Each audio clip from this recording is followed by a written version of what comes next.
Dans cet épisode bonus, vous allez découvrir ce que signifie vivre avec un cancer invisible. Elle s'appelle Anne-Catherine, elle a 32 ans et est atteinte d'un cancer rare de l'œsophage. Elle est traitée par chimiothérapie et immunothérapie. On associe souvent les traitements du cancer à la perte de cheveux, des sourcils, des cils. Mais chez Anne-Catherine, son cancer ne se voit pas. Pourtant, il génère nombre d'effets secondaires pénibles, voire handicapants, dont elle doit toujours se justifier. Une invisibilité lourde à porter au quotidien.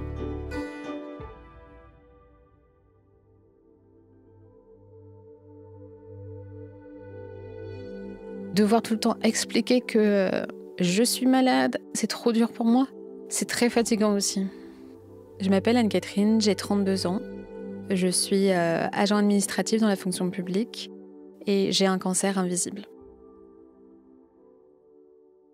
J'ai appris le diagnostic le 16 février 2024. C'est un cancer de l'œsophage avec donc un stade avancé et une métastase au niveau du foie. Au niveau du protocole, l'oncologue avait prescrit de la chimiothérapie combinée à de l'immunothérapie, avec donc l'espoir que ça fasse régresser un maximum la tumeur principale pour pouvoir ensuite l'opérer. En première cure, le traitement a bien fonctionné, ça a fait bien régresser la tumeur principale.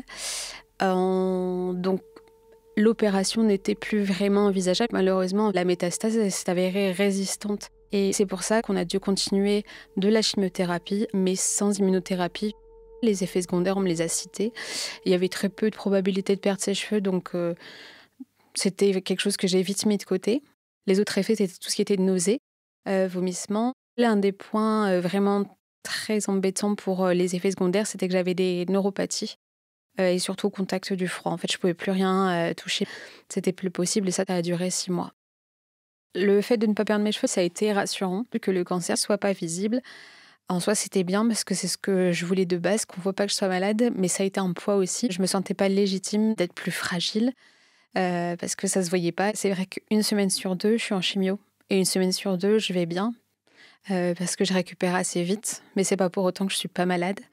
Et donc une semaine sur 2, quand je vais bien, je profite de la vie, en fait. Donc ça m'est arrivé plusieurs fois de partir en voyage. Et comme toute personne à peu près aujourd'hui, j'ai des réseaux sociaux. J'ai posté sur mes réseaux sociaux.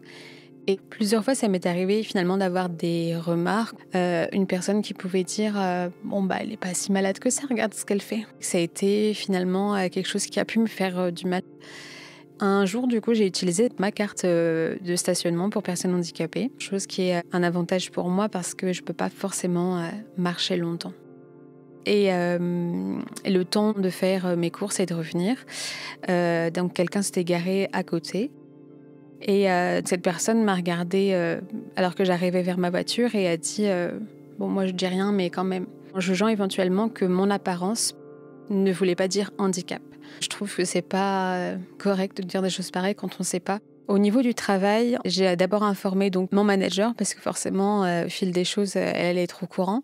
Et de collègues plus proches, elles ont pris des nouvelles vraiment en pointillé jusqu'à ne plus prendre de nouvelles. Donc, globalement, mon entourage a réagi de manière assez diverse.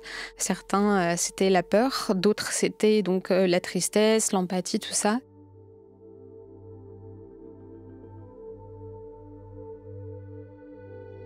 Le fait que ça ne se voit pas, finalement, en fait, ça a baissé ce poids de la maladie à leurs yeux. Finalement, ça a été, c'est pas si grave que ça, ou voilà, elle est pas si malade. Cette phrase-là, ça a été quelque chose qui m'est resté en travers de la gorge, parce qu'en fait, la maladie est là, la douleur est là, le poids de la maladie est là. Il y a plusieurs circonstances pour lesquelles j'aurais aimé qu'on m'aide.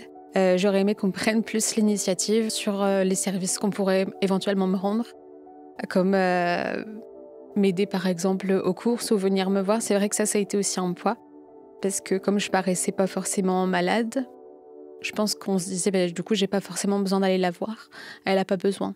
C'était comme si j'avais pas de traitement, comme si j'avais pas de maladie. Les désavantages liés au cancer invisible, ça a été finalement de devoir porter un poids que personne ne voit. un poids qui est très lourd quand même. Et le fait de minimiser des choses ou de penser que je suis capable d'eux alors que non, j'ai juste pas forcément la force. Et de devoir tout le temps expliquer que je suis malade, c'est trop dur pour moi, c'est très fatigant aussi. Un message que j'aimerais faire passer pour donc le cancer, par rapport au cancer invisible, c'est que à partir du moment où on est au courant, que ce soit un ami, quelqu'un de la famille, un proche, un collègue, si on est au courant que quelqu'un est malade, il ne faut pas attendre de savoir si la personne endure ou de voir physiquement que la personne endure cette maladie. Il faut l'aider. Il faut essayer de l'aider, par exemple, en lui rendant un service ou juste en étant là, même si elle ne demande rien. Et surtout si elle ne demande rien. Il y a des avantages à avoir, du coup, un cancer invisible. Et j'ai eu la chance, ça j'en suis reconnaissante, c'est d'avoir gardé mes cheveux. Quand je me balade dans la rue, ça ne se voit pas et je suis libre. Et pour moi, c'est comme si, pendant quelques secondes, peut-être ou quelques minutes, je ne suis pas malade.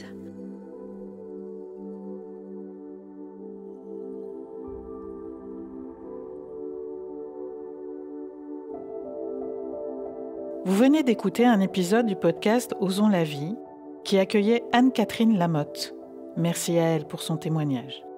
Je suis Sandrine Mouchet et avec Émilie Groyer, nous avons animé et écrit ce podcast préparé avec Eva Tapiero. Bénédicte Schmidt en a fait la réalisation et le mix sur une musique de Marine Kéméré.